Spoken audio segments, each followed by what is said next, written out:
देखिए आज के वीडियो में बात करते हैं गोलीय पृष्ठों से अपवर्तन की। और ये जो गोलीय पृष्ठों से अपवर्तन है, कई टॉपिक है ये। सबसे पहले हम ये समझेंगे कि जो गोलीय पृष्ठ होते हैं वो कौन कौन से गोलीय पृष्ठ हो सकते हैं। तो इसमें दो तरह के गोलीय पृष्ठ आपके हो सकते हैं, एक उत्तल और दूसरा अवतल। होता क्या है, जैसे मान लीजिए ये कोई ग्लास की स्लैब है, ये मान लो कांच की स्लैब है ये। अब आपने क्या किया, ये पृष्ठ अगर देखोगे इसका ये वाला पृष्ठ तो समतल दिख रहा है आपको। अब आपने इसको ऐसे घिस दिया कि ये कर्व्ड बन जाए।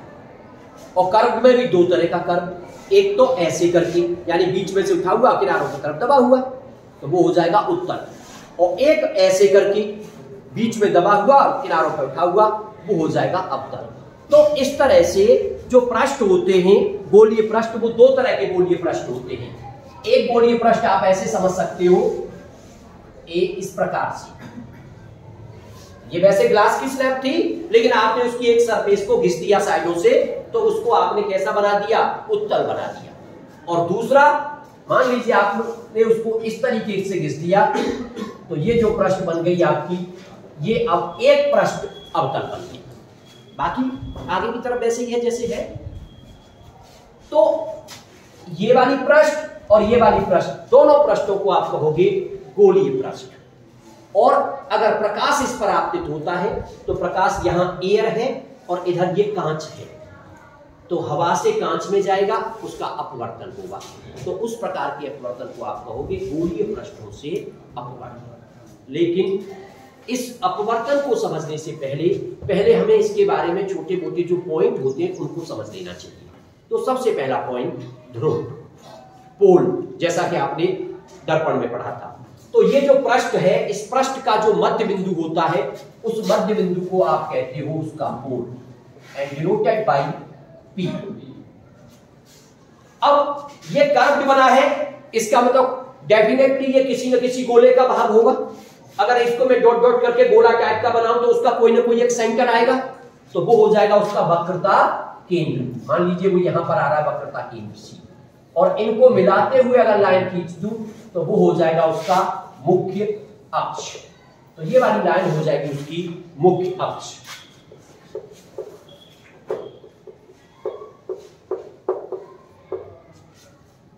प्रिंसिपल एक्सिस, ये वक्रता केंद्र, ये ध्रुव। और P से लेके C तक की जो डिस्टेंस होगी वो हो जाएगी उस गोले की त्रिज्या, तो उसको कह दोगे वक्रता त्रिज्या। यानी P से C तक की जो डिस्टेंस है वो हो जाएगी R, उसको बोल दोगे वक्रता त्रिज्या। ऐसे ही आप इसमें समझ सकते हो, इसका जो मध्य बिंदु है वो ध्रुव हो गया, ये हो गया पोल P। लेकिन चूंकि इसका गोला इधर बनेगा तो इसका जो वक्रता केंद्र आएगा वो कहीं ना कहीं इस साइड में आएगा C। तो P यहां पर, C यहां पर, और इन दोनों को मिलाते हुए जो लाइन खींच दोगे वो हो जाएगा आपका मुख्य अक्ष, प्रिंसिपल एक्सिस। और C से लेके P तक की जो डिस्टेंस होगी वो हो जाएगी आपकी R, उसको कहोगे वक्रता त्रिज्या। तो ये बेसिक बातें हो गई जो हमें गोलीय पृष्ठों के बारे में जान लेनी चाहिए। उसके बाद देखिए, मैं बार बार कहता हूं ऑप्टिक्स में दो तरह की रेज की बात की जाती है, एक पैराक्सियल रेज, एक मार्जिनल रेज। मार्जिनल रेज और पैराक्सियल रेज का मतलब क्या है, ये मान लो ये प्रिंसिपल एक्सिस है, कोई मिरर लेके समझ लो या चलो पृष्ठ को लेके समझ लो। जो रेज इस प्रिंसिपल एक्सिस के पास में होती है उनको कहते हैं पैराक्सियल रेज, और जो इससे बहुत दूर होती है उनको कहते हैं मार्जिनल रेज। तो ये और ये वाली रेज जो है ये मार्जिनल रेज बोली जाएंगे, और इसके पास वाली जो रेज होती है उनको कहते हैं पैराक्सियल रेज। तो वास्तव में ऑप्टिक्स में जितना भी काम होता है वो पैराक्सियल रेज के लिए होता है। यानी हम जितने भी डेरिवेशन कर रहे हैं, जो भी फॉर्मूला ड्राइव कर रहे हैं, वो पैराक्सियल रेज के लिए करते हैं। यानी पैराक्सियल रेज का मतलब है वो किरणें मुख्य अक्ष के बहुत पास होती हैं। तो यहां भी हमें ये ध्यान रखना है, इनके लिए जो हम अपवर्तन के सूत्र निकाल करके लाएंगे वो भी आपके पैराक्सियल रेज के लिए निकाल के लाएंगे। अब आप सोच रहे होंगे कि सर ये पैराक्सियल रेज और मार्जिनल रेज से क्या अंतर हो जाता है। सिंपल सी बात है, जब किरणें उसके क्लोज होती हैं तो जो एंगल बनते हैं, जो कोण बनते हैं, वो बहुत छोटे हो जाते हैं। भाई जब किरण इसके बहुत पास होगी और कोण बनाओ आप कोई, मान लीजिए अब ये तो मैंने फिर भी दूर दिखा दिया मान लो, और ये इतने पास होगी, अब यहां सी था मान लो, या इधर मान लो सी था, अब यहां से आप ये एंगल बनाओगे तो ये एंगल कैसा हो जाएगा, छोटा हो जाएगा। तो मेन बात जो है वो यही है कि ये पैराक्सियल रेज के लिए इस फॉर्मूले ड्राइव किए जाते हैं, या फिर ये माना जाता है कि जो किरणें हैं वो बहुत क्लोज हैं किसके, मुख्य अक्ष की। तो जब भी हम डेरिवेशन करेंगे तो जो एंगल होंगे उन एंगलों को छोटा मान करके चलेंगे। बात समझ में आ गई कि नहीं? तो ये चीज आपको ध्यान रखनी है। अब क्या है साहब, बेसिक बातें हमारी समझ में आ गई। साइन कन्वेंशन जैसा मिरर में पढ़ाया था लगभग मिलता जुलता है। All distance measured from pole, सभी जो दूरियां होंगी वो ध्रुव से नापी जाएंगी। पहली बात समझ में आ गई, सभी दूरी होंगी वो ध्रुव से नापी जाएंगी। दूसरी बात, आपतित किरण की दिशा में, भाई मान लीजिए इधर ऑब्जेक्ट रख रहे हो आप, इधर ऑब्जेक्ट है तो आपतित किरण ऐसे जाएगी, और इसमें भी इधर ऑब्जेक्ट रख रहे हो तो आपतित किरण ऐसे जाएगी।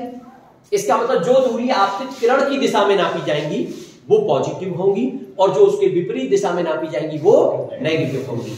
जो दूरी मुख्य अक्ष से ऊपर नापी जाएंगी वो पॉजिटिव होंगी, और जो नीचे नापी जाएंगी वो नेगेटिव होंगी। तो बिल्कुल उसी की तरह है भाई, थोड़ा सा अंतर दिख रहा है बस आपको, ठीक है।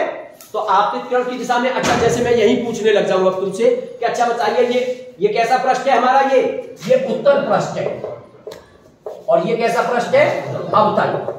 अब मैं तुमसे पूछूं कि अच्छा ये बताओ इस उत्तल पृष्ठ की जो वक्रता त्रिज्या ये कैसी होगी, तो वक्रता त्रिज्या P से C तक, यानी आप ऐसे नापोगे, और इधर ये दिशा कैसी है, आपतित किरण की दिशा, तो ये वाली दिशा भी क्या मानी जाएगी, आपतित किरण की दिशा, तो कैसी होगी, पॉजिटिव। लेकिन जब इसको मेजर करोगे तो इसे यहां से P से इधर नाप के लाओगे, और ये डायरेक्शन आपतित किरण की क्या हो जाएगी, विपरीत दिशा में, इसका मतलब ये नेगेटिव हो जाएगी। तो कुल मिलाकर के हम कह सकते हैं कि अवतल पृष्ठ के लिए R जो होगा वो नेगेटिव होगा, जबकि उत्तल पृष्ठ के लिए जो R होगा वो आपका पॉजिटिव होगा। हालांकि रटने वाली बात नहीं है, सिंपल सी बात है, आप उसको समझ सकते हैं। एक ही लाइन ध्यान रखनी है, आपतित किरण की दिशा में पॉजिटिव और विपरीत दिशा में नेगेटिव। हाँ इतना जरूर ध्यान रखना, कभी कभी क्या होता है हम बोल देते तो ऐसे कि CP, तो ऐसे मत करना कि C से P की तरफ कह दोगे ये तो आपतित किरण के विपरीत है।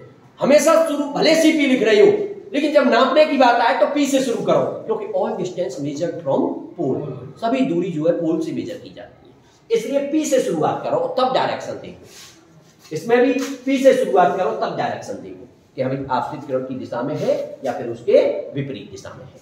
क्लियर? अब ये अब देखिए, पहले मैं तुम्हें बता दूं कि भाई डेरिवेशन करने कौन कौन से हमें, हालांकि मैं यहाँ एक दो डेरिवेशन तुम्हें समझाऊंगा, 2-3 समझा दूंगा, लेकिन फिर भी तुम घर बैठ करके सारे डेरिवेशन कर सकते हो।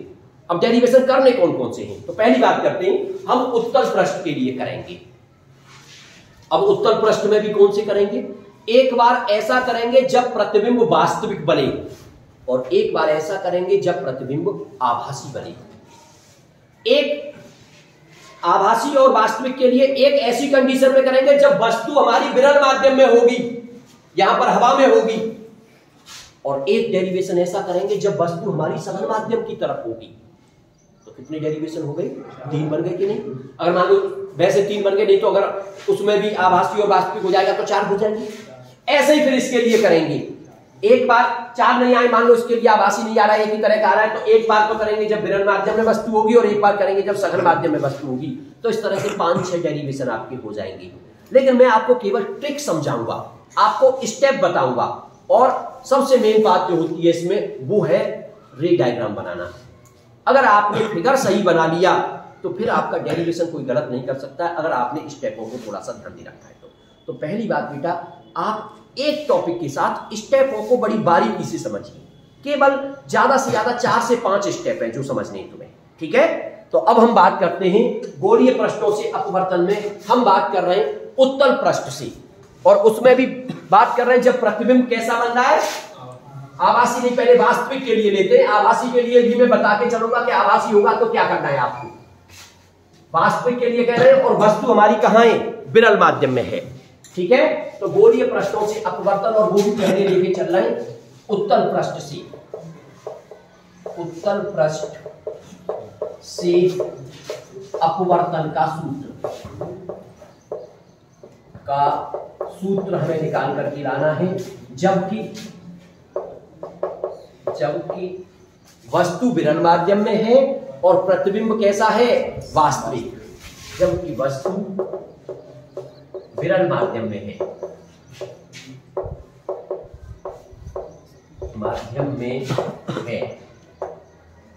वह प्रतिबिंब जो है वो आपका कैसा है, वास्तविक है। तो इस तरह से ये टॉपिक है आपका। इस टॉपिक के लिए आप फॉर्मूला ड्राइव करना चाह रहे हो, मैं दोनों को समझा के चलूंगा आपको। एक को मैं करा रहा हूं, एक को आप घर पे करेंगे। क्या आपको खाली घंटे में जब टाइम मिले तो उसकी प्रैक्टिस करनी है। अब मैं कौन सा करके चलूंगा, वास्तविक वाला। आप घर पे बैठ करके या यहीं पे बैठ करके जब टाइम मिल जाए तो आप आभासी वाले को करना, और देखिए बिल्कुल आसानी से हो जाएगा और आप सीख भी जाओगे बारीकियों। तो सबसे पहले हम बात करते हैं उत्तर पृष्ठ की। तो हमने एक फिगर बना लिया, एक उत्तर पृष्ठ ले लिया। ये कोई कांच की एक स्लैब है, ये उत्तर पृष्ठ हो गया, ये बीच में इसका ध्रुव हो गया और ये इसका मुख्य अक्ष हो गया। इस पर P लिख दोगे, इस पर इधर कहीं इसका क्या होगा, वक्रता केंद्र C होगा। यहां पर खास बात क्या होती है, ये जो डेरिवेशन किए जाते हैं वो बिंदु वस्तु के लिए किए जाते हैं। किनके लिए, बिंदु वस्तु। बिंदु वस्तु का मतलब जो वस्तु हम लेते हैं वो पॉइंट के जैसी मिलती है और प्रतिबिंब भी पॉइंट के जैसे बनते हैं। और एंगल कैसे बनते हैं, छोटे। भले हम यहाँ दूर दिखाएं, लेकिन वो तो तुम लोगों को दिखाने के लिए किया जा रहा, नहीं तो फिगर ही कॉम्प्लिकेट हो जाएगा, वो समझ में नहीं आएगा। लेकिन यहाँ पे ये माना गया है कि किरणें बहुत पास होती हैं, वस्तु बिंदु वस्तु है और एंगल हमारे छोटे हैं। तो देखिए, मान लीजिए कि यहां पर कोई बिंदु वस्तु रखी हुई है, पॉइंट ऑब्जेक्ट O। अब पॉइंट ऑब्जेक्ट O होगी, हम इसका प्रतिबिंब बनाना चाहते हैं। तो यहां से एक प्रकाश की किरण गई ऐसे करके इस पॉइंट पर पहुंची। जब यहां प्रकाश की किरण पहुंचेगी तो आपको अपवर्तन दिखाना पड़ेगा। आपने मान लिया ये है वायु, और वायु के लिए ये इसको रिफ्रैक्टिव इंडेक्स को या वायु से मतलब विरल मान लिया आपने। ये कैसा माध्यम है, विरल। और इसके रिफ्रैक्टिव इंडेक्स को मान लिया μ1, और इसको आप कह रहे हो सघन। सघन यानी कांच है, और इसके रिफ्रैक्टिव इंडेक्स को मान लिया μ2। और बाद में अगर डिवाइड करें तो μ2 अपॉन μ1 को आपने लिख दिया 1μ2। अब तो कोई परेशानी नहीं है इसमें, तो ये तो आप पहले से ही जानते हो इस बात को। तो अब जो प्रकाश किरण गई इस पर, उसका अपवर्तन दिखाना पड़ेगा। और अपवर्तन दिखाने के लिए तो भाई हमारे पास एक ही चीज है, पहले क्या होना चाहिए, अभिलंब। देखिए, अपवर्तन हो या परावर्तन हो, उस फिगर को बनाने के लिए तुम्हें अभिलंब की जरूरत पड़ेगी। और अभिलंब हमेशा गोलीय पृष्ठों पर खींचा जाता है वक्रता केंद्र से, क्योंकि वक्रता केंद्र से जितनी भी साइड आती है वो रेडियस होती है, और रेडियस हमेशा सतह पर क्या होती है, लंबवत होती है। इसका मतलब इस पॉइंट पर अभिलंब कहां से आएगा, C से। तो आप C से अभिलंब खींच लोगे। आप लोग तो स्केल लगा करके बनाओगे तो और भी फिगर बढ़िया बनेगा। तो C से अभिलंब खींच लिया, लेकिन उसको आगे की तरफ बढ़ा देना, क्योंकि हमें अपवर्तन में दोनों साइड में अभिलंब चाहिए होता है, एक साइड में इधर भी और उस साइड में उधर भी। बात समझ में आ गई कि नहीं? अब क्या समझ रहे भाई यहाँ पे, कि अगर मान लो अपवर्तन नहीं होता तो ये प्रकाश किरण इधर चली जाती। ये हमारा नॉर्मल है, ये नॉर्मल है। अगर अपवर्तन नहीं होता तो प्रकाश किरण सीधी चली जाती। लेकिन यहां क्या दिख रहा है तुम्हें, कि प्रकाश किरण कहां जा रही है, विरल माध्यम से सघन माध्यम में जा रही है। और विरल माध्यम से जब सघन माध्यम में जाएगी तो वो क्या हो जाएगी, अभिलंब की ओर झुक जाएगी। अब बस यहीं से शुरुआत होती है कि प्रतिबिंब को वास्तविक बनाया जाए या प्रतिबिंब को आभासी बनाया जाए। अब ध्यान देना कि करना क्या है आप, ठीक है। तो अब देखिए, आप इसे किरण को अभिलंब की ओर झुकाओगे। अगर तुम्हें वास्तविक प्रतिबिंब बनाना है तो अभिलंब की तरफ इसको ज्यादा झुका देना, जिससे कि ये आगे जाकर के इसको कहीं इंटरसेक्ट करे, प्रतिबिंब वास्तविक बन जाएगा। क्योंकि दूसरी किरण जो यहां से चलेगी, जो वक्रता केंद्र की तरफ जाएगी, वो सीधी चली जाएगी और ये जहां मिलेंगी जाकर के वहां प्रतिबिंब बन जाएगा आपका आई। लेकिन यही डेरिवेशन अगर आप कर रहे होते जब प्रतिबिंब कैसा है, आभासी है, अगर आप इसको आभासी के लिए कर रहे होते तो अभिलंब से दूर तो अभिलंब की ओर झुकाते तो सही से, लेकिन इसको कम झुकाते, केवल मान लो इससे इधर इतना झुका दिया ऐसे करके। अब ये किरण तो आगे नहीं मिलती, तो अब इसको पीछे की तरफ लाते डॉट डॉट कर, और यहां जब बढ़ाते तो यहां प्रतिबिंब बन जाता आपका आभासी। तो दोनों में अंतर समझे, यानी दोनों डेरिवेशनों में अंतर समझे। आपको क्या करना है, अगर आप इस फिगर को ऐसे बना रहे होते, यहां पर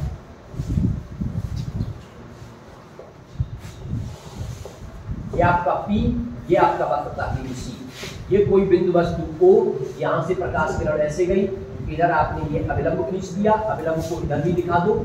अब ये किरण वैसे इधर चली जाती इस साइड पे, लेकिन आप इसको अभिलंब की ओर झुकाओगे, लेकिन जब प्रतिबिंब आभासी बनाना हो तो अभिलंब की ओर कम झुकाना है इसको। अब ये किरण और इधर से जाने वाली सीधी किरण ये आपस में कभी नहीं मिल सकती हैं, तो क्या करेंगे, इसको डॉट डॉट करके आगे की तरफ बढ़ा के लाएंगे। जहां बढ़ा के लाओगे तो कहीं ना कहीं ये काटेगी, और जहां काटेगी वहां पे प्रतिबिंब बना दोगे आई। दोनों में केवल इतना अंतर है, ये वास्तविक के लिए है, ये आभासी के लिए है, और बाकी चीजें मैं जो समझाऊंगा स्टेप उनका तुम ध्यान रखना। चलिए अब बात करते हैं आगे। तो सबसे पहले कोण दिखाने चाहिए फिगर में। तो नॉर्मल के साथ आपतित किरण जो कोण बनाएगी वो होगा आपका आपतन कोण आई। अब इधर नॉर्मल ये है, नॉर्मल के साथ अपवर्तित किरण जो कोण बनाएगी वो होगा आपका कोण आर। तो सबसे पहले आई और आर को दिखा देना। यहां पर अगर आप आई और आर दिखाओगे तो नॉर्मल ये है, तो इस लाइन के साथ इसका ये जो एंगल बनेगा यहां तक का वो होगा आई। अब इधर नॉर्मल ये है, तो ये वाली किरण, तो ये वाला एंगल होगा आपका आर। और इस लाइन को आपने ऐसे बढ़ाया है और ये लाइन आपकी ऐसे बढ़ी है, तो ये छोटा जो एंगल बन जाएगा ये वाला, ये आर है, तो ये वाला एंगल भी छोटा क्या हो जाएगा, इसका आर हो जाएगा। समझ रहे हो ना बात को। अब देखिए एक पॉइंट जो बहुत ध्यान रखने वाला वो क्या है, ऑब्जेक्ट के एंगल को हमेशा मानना है तुमको अल्फा, इमेज के एंगल को हमेशा मानना है तुमको बीटा, और जहां सी हो उस एंगल को तुम्हें मानना है गामा। ये हमेशा रख लो माइंड में, ऑब्जेक्ट वाला एंगल अल्फा, इमेज वाला बीटा और सी वाला गामा, चाहे वो किधर भी हो उससे कोई मतलब नहीं है। तो यहां ऑब्जेक्ट वाला अल्फा, इमेज वाला बीटा और सी वाला गामा। सही है ना। फिगर चेंज हो गया, डायरेक्शन बदल गई, उसमें इमेज इधर है, इसमें इमेज इधर है, लेकिन फिगर अगर बनाना सीख लिया तुमने तो कोई भी डेरिवेशन आप आसानी से कर सकते हो। अब क्या करें भाई, अब एक बार तो बस लगा दो स्नेल का नियम। तो स्नेल का जब नियम लगाओगे तो स्नेल के नियम से, स्नेल के नियम से, स्नेल के नियम से क्या हो जाएगा, sine i upon sine r equal to, Snell के नियम के लिए मैंने तुम्हें बताया है जिसमें किरण जा रही है उसका अपवर्तनांक ऊपर और जिससे आ रही है उसका अपवर्तनांक नीचे, तो μ2 अपॉन μ1। अब यहीं पे शुरुआत होती है। बस शुरुआत क्या होती है, हमने कहा कि कोण कैसे होंगे, छोटे, क्योंकि रेज पैराक्सियल है, वस्तु और प्रतिबिंब बिंदु के आकार के हैं तो कोण छोटे होंगे। और कोण जब छोटे होते हैं तो आप अच्छी तरह से जानते हो, इस बात को हम बहुत दिन से करते आ रहे हैं, साइन थीटा इक्वल टू हो जाता है थीटा, और टेन थीटा इक्वल टू भी हो जाता है थीटा, और कॉस थीटा की जरूरत पड़े तो वो हो जाता है 1। ये तीन चीजें ध्यान रखना। अगर एंगल छोटा होता है और उसको आप रेडियन में मेजर कर रहे हो तो sine theta equal to theta, tan theta equal to theta, यानी साइन थीटा बराबर हो गया टेन थीटा, क्योंकि दोनों थीटा के बराबर हो गए, और कॉस थीटा 1। हालांकि कॉस की हमें जरूरत नहीं पड़ेगी, हमें केवल साइन और टेन की जरूरत पड़ेगी। इसका मतलब एंगल अगर छोटे हैं तो आप लिखोगे कोण जब छोटे हैं तो sine i equal to i और sine r equal to r, और ये μ2 अपॉन μ1, और क्रॉस मल्टीप्लिकेशन करेंगे तो ये हो जाएगा μ1 आई इक्वल टू μ2 आर, समीकरण नंबर 1। ये आपका सबसे पहला काम, पहला स्टेप ये है, स्नेल लॉ लगाओ, कोणों को छोटे दिखाओ और इक्वेशन बना दो 1। यहां तक क्लियर सबका, यानी हर डेरिवेशन में ये काम करना है तुमको। स्नेल का नियम लगाना है, कोण छोटे मान करके साइन आई को आई और साइन आर को आर करते हुए इक्वेशन फर्स्ट बना देना है। अब केवल एक ही काम बचा है, हम वास्तव में कर क्या रहे हैं, हम अपवर्तन का फॉर्मूला ड्राइव करके ला रहे हैं। वास्तव में ये फॉर्मूला पूछा जाता है, बहुत इंपॉर्टेंट है, वो प्रूव कराता है आपसे कि उत्तल सतह के लिए या अवतल सतह के लिए अपवर्तन का सूत्र स्थापित कीजिए जबकि प्रतिबिंब वास्तविक बन रहा है और वस्तु हमारी विरल माध्यम में रखी है, तो हम वही फॉर्मूला ड्राइव करने जा रहे हैं। अब पहला स्टेप हमारा कंप्लीट हो गया। अब केवल एक काम बचा है कि आई और आर के मान निकालो कहीं से, और आई और आर के मान निकाल करके इस समीकरण में पुट कर दो और उसको सॉल्व करो। ये काम बचा है हमारा। तो यहां हम आई और आर के जो मान निकालेंगे वो निकालेंगे अल्फा बीटा और गामा के पदों में। तो ध्यान दीजिए, आई और आर के मान निकलेंगे अल्फा बीटा और गामा के पदों में। और उसके लिए एक ही ट्रिक है, कोई भी अगर ट्राइंगल होता है और किसी ट्राइंगल की अगर मैं एक साइड बढ़ा दूं तो बाहर वाला जो कोण होता है ना वो सामने के दो अंतःकोणों के योग के बराबर होता है। ये आप जानते हो, ये आपने ज्योमेट्री में पढ़ा है। और नहीं भी जानते तो मैं प्रूव कर सकता हूं 1 मिनट के अंदर आपको। देखिए, इसका नाम दे दिया 1, इसका नाम दे दिया 2, इसका नाम दे दिया 3, इसका नाम दे दिया 4। अब बताओ 3 और 4 मिलके कितने होंगे? 3 + 4 = होगा 180 अंश। होगा कि नहीं? पूरा कोण भाई, कोण 3 + कोण 4 कितना होगा? 180 अंश। इधर 1 2 3 मिलके कितने होंगे? त्रिभुज के तीनों कोणों का योग 180 अंश।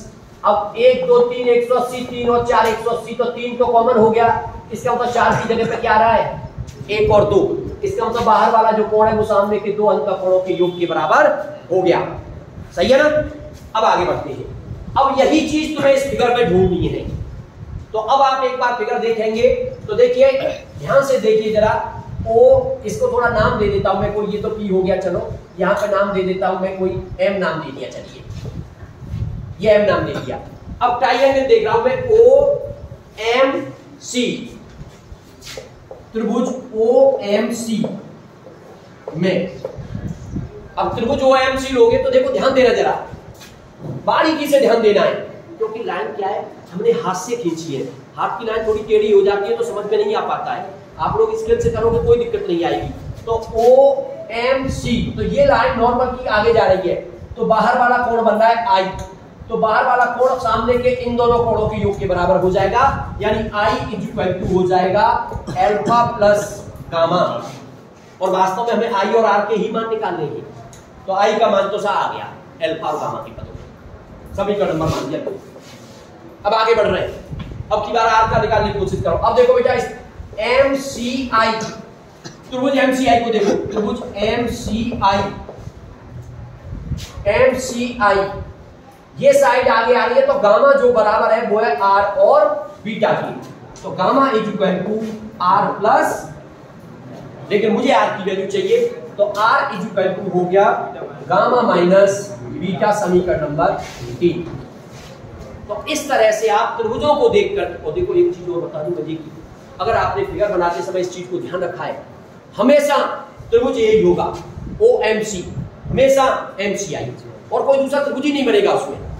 आप पांचों डेरिवेशन करोगे तो त्रिभुज का नाम आपको यही लिखना पड़ेगा OMC, और यहां वहां भी लिखना पड़ेगा MCI। तो कहीं कोई चेंज नहीं है, सब कुछ है कि हाँ वैल्यू अलग लगाएंगी, क्योंकि फिगर अलग अलग होगा, फिगर की डायरेक्शन बदल जाएगी, इसलिए वैल्यू लगा सकती है। गामा की यहाँ ये आ रही है, आर की यहाँ पे ये आ रही है, वहां कुछ और आ सकती है। ठीक है ना? तो आई और आर के मान आपने निकाल दिए किसके टर्म में? अल्फा बीटा गामा के पदों में। अब आपको करना क्या है? अब आपको इन दोनों वैल्यू को उठा करके कर देना है समीकरण नंबर 1 में, यानी समीकरण 1 2 और 3 से।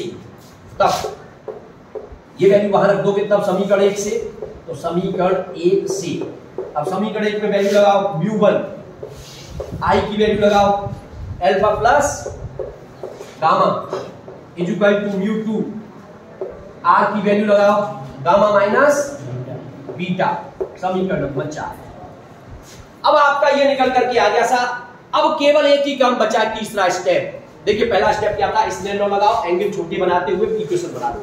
दूसरा स्टेप क्या था? आई और आर की वैल्यू निकाल लो। और तीसरा स्टेप क्या है? अल्फा बीटा गामा की वैल्यू निकाल लो।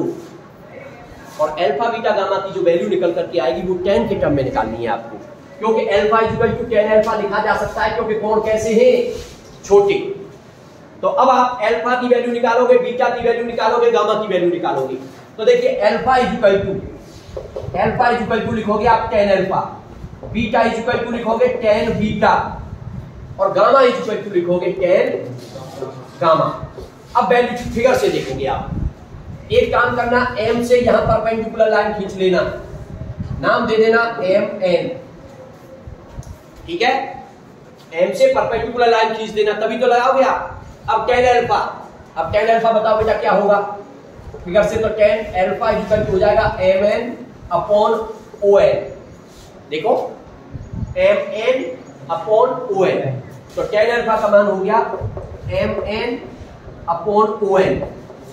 ऐसे ही tan बीटा, अब बीटा यहां से यहां तक आ रहा है तो ये हो जाएगा mn अपॉन ni,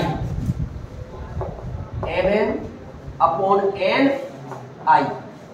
ऐसे ही गामा का देखो, गामा ये है mn upon nc, mn upon nc। ये तीनों वैल्यू आपने निकाल दी। इन तीनों वैल्यू को उठा करके पुट कर दो समीकरण नंबर 4। स्टेप क्लियर है हमारे, 4-5 स्टेप है बस। पहला स्टेप स्ट्रेन लॉ लगाना, एंगल छोटे करके इक्वेशन बना दिया। दूसरा स्टेप आई और आर की वैल्यू निकाली अल्फा बीटा गामा में। तीसरा स्टेप अल्फा बीटा गामा की वैल्यू निकाली, tan alpha tan beta tan gamma करके, और वैल्यू पुट कर दी आपने इक्वेशन नंबर 4।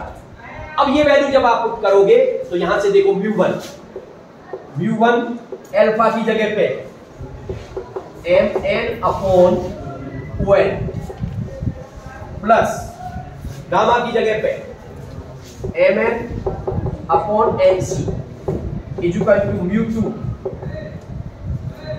गामा की जगह पे फिर से mn upon nc minus beta की जगह पे mn अपॉन ni। क्या देख रहे हो, mn कॉमन है, इसमें भी कॉमन है, इसमें भी कॉमन है। mn कॉमन लेने के बाद कैंसिल आउट, mn जो कैंसिल हो जाएगा। अब जब mn कैंसिल हो जाएगा, एक चीज का और ध्यान रखना है भाई, ऊपर से तो चलो mn कैंसिल हो गया, लेकिन नीचे जहां जहां n आ रहा है ना भाई, हम ये किसके लिए प्रूव कर रहे हैं, हम पैराक्सियल रेज के लिए। और पैराक्सियल रेज होगी तो m पॉइंट जो होगा वो बहुत क्लोज होगा p के, यहां होगा। और जब m से मैं परपेंडिकुलर खींचूंगा तो n जो है p के क्या आ जाएगा, बहुत पास आ जाएगा। क्योंकि देखो ऐसा करते क्यों, फिजिक्स में बार बार होता है ऐसा, क्यों करते हैं, क्योंकि all distance measured from pole. अब तुम अगर n से वैल्यू दिखाओगे तो n से तो कोई वैल्यू नहीं होगी, लेकिन p से दिखाएंगे तो pc आ जाएगा। भाई आप यहां से OP की बात करोगे तो ये ऑब्जेक्ट रखिए तो ये u हो जाएगा आपका, p से i तक की बात करोगे तो वो b हो जाएगा आपका, और p से c तक की बात करोगे तो वो r हो जाएगा आपका। लेकिन विद साइन हम रख लेंगे, लेकिन होगा तो सब p से। तो हम क्या कह सकते हैं, जब ये पॉइंट यहां होगा तो लंब परपेंडिकुलर डालेंगे तो n तो p के बहुत क्लोज आ जाएगा।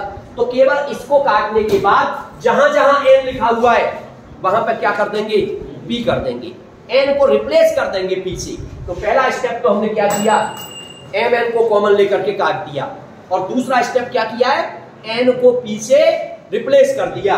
तो म्यू1 1 अपॉन ON तो क्या हो जाएगा, OP। केवल n की जगह पर p रख देना है, plus 1 upon PC म्यू2 1 upon PC minus 1 upon PI, ये ni है ना, यस सर। तो क्या हो जाएगा, PI। ये हो गया सर। मतलब कहीं कोई ऐसी चीज नहीं है कि ऐसा क्यों कर दिया, क्योंकि हमें उसकी जरूरत है डिस्टेंस की। अब डिस्टेंस की वैल्यू लगाएंगे विद साइन। अब देखो बेटा ध्यान, OP, अब OP इंसिडेंट रे ऐसे जा रही है तो P से नापोगे तो इधर अपोजिट हो जाएगी, तो OP की वैल्यू हो गई, OP हो गया माइनस का U, क्योंकि ऑब्जेक्ट की डिस्टेंस है। अब P से C डायरेक्शन वही है तो पॉजिटिव, तो PC प्लस का R। अब PI प्लस का V, PI प्लस का V, तो तीनों वैल्यू विद साइन आप इसमें लगा लोगे। अब विद साइन जब आप इसमें लगा लोगे तो म्यू1 1 अपॉन OP, तो OP देखो बेटा कितना है, माइनस का U, plus 1 upon PC R, म्यू2 1 upon PC R 1 upon B। अब मल्टीप्लाई कर लो, ये हो गया माइनस का म्यू1 अपॉन U प्लस का म्यू1 अपॉन R म्यू2 अपॉन R माइनस का म्यू2 अपॉन B। अब U और B वाले टर्म एक तरफ और R वाले टर्म एक तरफ, तो U और B वाले टर्म एक तरफ ले जाओगे तो माइनस के म्यू1 अपॉन U, और ये आएगा इधर तो ये प्लस का हो जाएगा, तो ये हो गया म्यू2 अपॉन B माइनस म्यू1 अपॉन U इक्वल टू, इसे उधर ले जाएंगे तो माइनस का हो जाएगा, और R को एलसीएम हो गया दोनों में, तो वो हो जाएगा म्यू2 माइनस म्यू1 अपॉन, तो एक तरह से तो बेटा फॉर्मूला यही हो गया जाएगा, ये फॉर्मूला आ गया ड्राइव होकर के आपका। अब कोई भी तुम फॉर्मूला निकालोगे ना जिसमें वस्तु विरल माध्यम में रखी है, यही आएगा, चेंज नहीं होगा। फॉर्मूला क्या है? μ2 upon v minus μ1 upon u equal to μ2 minus μ1 upon. लेकिन अगर आप इसको चेंज करना चाहते हो किसके टर्म में? इसके टर्म में। आप इसे 1 μ2 के टर्म में लाना चाहते हो तो ऐसा करो, इस पूरे में μ1 का डिवाइड कर दो। तो अगर μ1 का डिवाइड कर दोगे इस पूरे में, तो μ1 का डिवाइड करेंगे तो ये हो जाएगा μ2 अपॉन μ1, तो डिवाइड बाई μ1। आप इसमें μ1 का डिवाइड कर देना।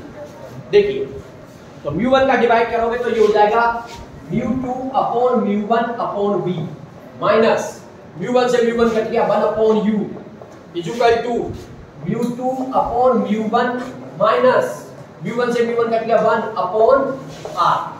इसको लिख दोगे 1 μ2 या खाली म्यू कह सकते हो, तो 1 μ2 upon v minus 1 upon u और 1 μ2 माइनस 1 अपॉन r। ये इस तरह से फॉर्मूला आ गया। ये अपवर्तन का सूत्र है और वास्तव में आप मेन तो इसको याद रखना, उसे कन्वर्ट करने में तो कोई दिक्कत नहीं है। कोई भी डेरिवेशन आ जाए, आप आभासी वाला भी निकालोगे ना तो डेरिवेशन बिल्कुल सेम आएगा, उसमें कहीं कोई चेंज नहीं आएगा। तो आप थोड़ा सा समझने की कोशिश करिए कि हमने किया क्या है। देखिए 4-5 स्टेप है, स्टेप को समझो। पहले स्नेल लॉ लगाया, एंगल छोटे किए, इक्वेशन बन गया। आई और आर की वैल्यू अल्फा बीटा गामा में निकाली। अल्फा बीटा गामा की value tan alpha tan beta ten gamma करके निकाली, वैल्यू पुट कर दी, एन को पी से रिप्लेस कर दिया और यूबी और आर की वैल्यू लगा दी और वैल्यू लगा करके आर वाले टर्म एक तरफ और यूबी वाले टर्म एक तरफ, बस आपका डेरिवेशन होगा। समझ में आया कि नहीं?